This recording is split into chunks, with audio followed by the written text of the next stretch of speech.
আমার দাদুর 92 বছর বয়স হয়ে গেছিল, তো উনি বিছানায় পড়ে ছটফট করার থেকে মারা গেছে, খুব ভালো হয়েছে। তো একটু কষ্ট আমাদের হয়েছে, অনেক মনে আছে, কিন্তু আমরা অনেক আনন্দ পাচ্ছি। 90 বছর পার মানে 100 বছরের কাছাকাছি চলে গেছে। তো সকালবেলা এখন এই যে দাদুকে চা দেওয়া হচ্ছে। এখন ফল কাটছিস, এখনই কি খাবে? চান করে খাবে আমরা ফল। আর মায়ের বাড়িতে চলে এসেছে, আর হাতে নিয়ে নিয়েছি ঝাঁটা, তো উঠোনটাকে ঝাড় দেবো আগে। গুড মর্নিং সকলকে। সকাল হয়েছে আর আমার ছোটাছুটিও শুরু হয়ে গেছে। সকালবেলা উঠে বাড়ির সমস্ত কাজবাজ করে এখন যাচ্ছি আমার মায়ের বাড়িতে এই যে দুধ নিয়ে, কারণ সকালবেলা মা কাকিমারা স্নান করে এসে যে কাক জল বাড়ায় না, সেটাই করবে। আর আমি যাচ্ছি এখন কিছুটা ফল কেটে দিয়ে আসবো, ওনাদের মালসা করার সবকিছু জোগাড় করে দিয়ে আসবো তার জন্য। তো সকালবেলা আমার বাড়িতেও তো প্রচুর চাপ, আর যে আমার ঠাম্মা মনে হয় বাজারে যাচ্ছে, তো আমাদের বাড়িতেও তো প্রচুর চাপ। মাইকে সকালবেলা উঠে হাত মুখ ধুয়ে ফ্রেশ করে টিউশনে দিয়ে আসলাম, অর্ক উঠলো, ওকে রেডি করলাম।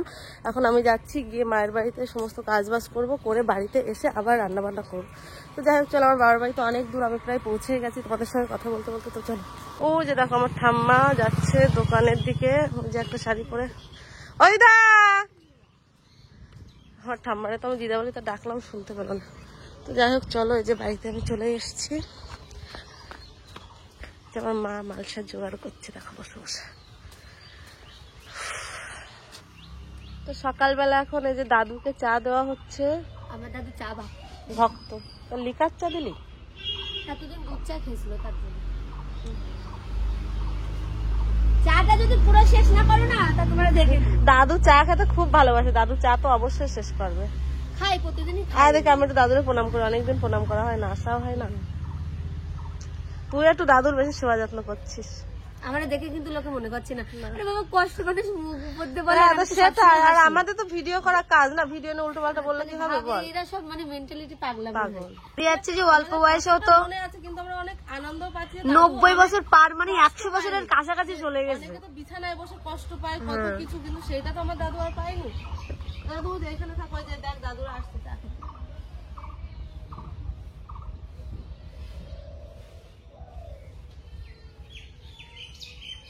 তুই এই শোন, তুই নিজের বাড়িও কাজ করিস, বাড়ি বাড়ি কাজ করছিস। আমি তো বললাম 2 ঘরই সামলাবানে, তা তুই কি করছিস?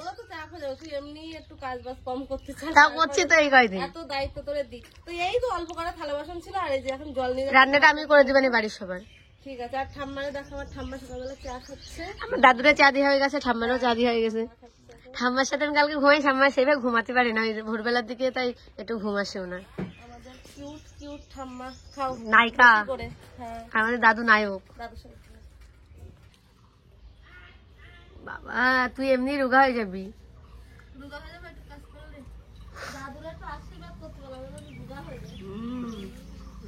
ও করবে না, ও আশীর্বাদ করবে না, আমি বলে দেবো। দাদু চাই না তো তুই রোগা হয়েছে, এই মোটাতেই ভালো লাগবে তোর। কিন্তু তোর সাথে মোটা ফিগারটাই যায়, রোগা হয়ে গেলে তখন তোর আর ভালো লাগবে না, গোলু গোলু চেহারা তোর। তাও ঠিক একেবারে। আজকে কি বার? রবিবার। মঙ্গলবার দিন তাহলে আমরা শাড়ি কিনতে যাবো। চল যাই। যাবানি? আর পার্লারে দেওয়া যায়, তোর কি পার্লারে যাওয়ার আমারও দরকার। আমার তো এখন ফল কাটছিস, এখনই কি খাবে? চান করে খাবে। আমি তো ফল তাহলে আমি কাট। তুই তো একা কতজনের তো করে, তুই বুঝতে পারছিস? এই ফল তো কেটে রেখে দিলি তো খারাপ হয়ে যাবে না, এখন খাবে কখন সে? কেটে ঢেকে রেখে দিবি, ধোয়া ফল না। আর আমি তো আসার সময় পাবো না, আমি রান্না। তা ঠিক আছে নে কর, আমি দেখি সবিন রান্না করবো না।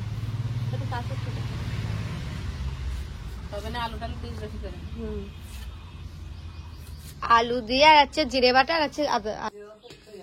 তো ফ্রেন্ডস, এই যে আমার ফল টল কাটা সব কমপ্লিট হয়ে গেছে। এখন আমি মায়ের ঘরে ছাগলগুলো বের করব, করে তাই যাব বাড়িতে। 9টাও বেজে গেছে, আমি এসেছিলাম 8টা বাজে তখন। আর এই যে আমার অর্করায় চলে এসছে, অর্করায় চলো না, দিদার ঘরে ছাগলের খেতে দিতে হবে। দাম কম ছিল, এগুলো ছাগলের দেবো। হ্যাঁ কেটেছি, প্রথম 2 টাকা 3 টাকা। বাবা তুমি তাহলে আসো, আমি ছাগলগুলো বের করে দিচ্ছি, তুমি পরিষ্কার করে দাও। চলো হাত ঢালে দেবো। কাজ করার জন্য কি হাত পা চুল চুল কাচ্ছে? দাঁড়া, এটা ছাগলের দিয়ে আসতে আসছে। চলো চলো, কোথায় বলো? রাস্তার ধারে এই যে 2 রতন খাচ্ছে। চল বাড়িতে সবার একই বেশ, কাকির ঘরে একটু কাজ করে এখন আমি যাব বাড়িতে। বাড়িও রান্না বান্না প্রচুর। তো ফ্রেন্ডস, আমার ওই বাড়িতে কাজ বাজ সব কমপ্লিট হয়ে গেছে। এখন আমি যাচ্ছি বাড়ির দিকে। বাড়িতে গিয়ে এখন রান্না বান্না করবো। তো বাবাদেরকে ফল টল কেটে দিলাম, তারপরে ছাগল ঠাগল সব বের করে গোল ঠোল ঝাড় দিয়ে ধুয়ে আসলাম। এখন বাড়িতে যাব, গিয়ে আবার আমার রান্না বান্না আছে, সেই সমস্ত কিছু করে আবার বিকালবেলা যাব ওই বাড়িতে। তো এখন আমার মায়েরা স্নান করতে যাবে, স্নান করে এসে যেসব নিয়ম কানুন আছে সেই সমস্তগুলো করবে। কি বলছিস তুই? কি বলছো তুমি? চলো, প্রচুর কষ্ট হয়ে গেছে। 8টার সময় গেছে, এখন একদম রাইট 9টা বাজে। চলো। তো ফ্রেন্ডস, বাড়ি এসে আমার মানে রান্না বান্না হয়ে গেছে। এই যে ভাত, এই যে তরকারি, সজনে ডাঁটা দিয়ে আলু দিয়ে মাছ দিয়ে তরকারি, আর করেছি উচ্ছে আলু ভাজা, আর এদিকে আছে কালকে রাতে রুটি। তো আমার এখন প্রচুর গরম লাগছে। মানে এখন বেলা কটা, 11টার মতো বাজে, কিন্তু মানে রান্না করতে গিয়ে বাইরে এত রোদ্দুর, পুরো ঘেমে স্নান করে গেছে। তো বাইরে এখনো কিছু কাজ আছে, থালা বাসন মাজবো, তারপরে গরুকে খেতে দিতে হবে। মানে আমার কাজের শেষ নেই, বুঝলে তো। তো যাই হোক, অর্ককে মা নিয়ে গেছে, তো এই সুযোগে আমি সমস্ত কাজ বাজগুলো গুছিয়ে নিই, তারপর মানুষকে দেখাবো।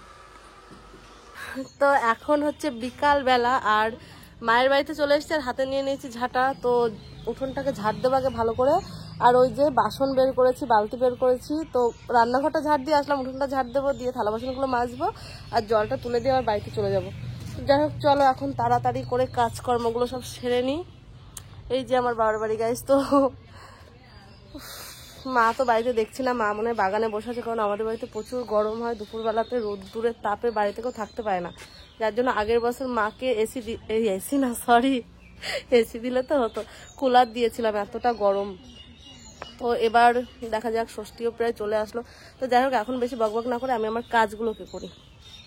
তো আমার কাজ হচ্ছে এবারই আর ও বাড়ি থেকে ব্যারেল নিয়ে আসলাম। এই যে দেখো কষির জগগুলো, এই যে মায়ের বাড়ি থেকে জগ পট নিয়ে আসলাম। তো আমাদের এখান থেকে জল ভরে নিয়ে গিয়ে দিয়ে আসবো। কত কাজ গাইস, কত কাজ। আমার ঘরে এখনো জামা কাপড়ের ঢিপ আছে, সেগুলোকে গোছাবো। তো চলো, আজকে ব্লগ আর বেশি বড় করব না। তো আজকের মতো এই পর্যন্ত। এই তাকাতে যাচ্ছে, হাসবো না, হাসলে লোকে বাজে কমেন্ট করছে, বলছে দাদু মারা গেছে তোমরা হাসছো। তো যাই হোক, চলো আজকের মতো টাটা বাই বাই। ভিডিওটা এই পর্যন্ত রাখলাম, আশা করছি তোমাদের ভালো লাগবে। তো যাই হোক, চলো, দাদু মারা গেছে। দাদুর অনেক বছর বয়স হয়েছিল। তোমাদেরকে একটা কমেন্টের উত্তর না দেওয়ার পারছি না। আমার দাদুর 92 বছর বয়স হয়ে গেছিল। তো উনি বিছানায় পড়ে ছটফট করার থেকে মারা গেছে, খুব ভালো হয়েছে।